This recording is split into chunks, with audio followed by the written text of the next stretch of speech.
Is Brooks Koepka done on Live Golf? Now, in an article put out by Josh Carpenter this morning, he had mentioned in the article that he talked to Scott O'Neill, Live Golf CEO. And in that article, he said that their sources have indicated there's a chance Brooks Koepka may not play on Live Golf in 2026. Which is weird because he signed through 2026 according to their CEO and most sources. Before we get any further, please hit that follow button. Follow this account. Now, it's no secret that Brooks Koepka has not been happy playing on Live Golf. He's the only one who doesn't sport team merch, even though he's a team owner and captain of Smash GC, yet he still sports Nike merch and has since his entire time on Live. Now, Flushing at Golf, Tom put out an Instagram post a few minutes ago basically saying Brooks is either going to have to pay millions or have a mutual agreement to part ways with Live.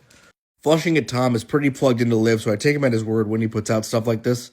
Brooks being a 5-time major champion, does he go back to the PGA Tour or would he be suspended? This is a huge domino to fall in the professional golf world.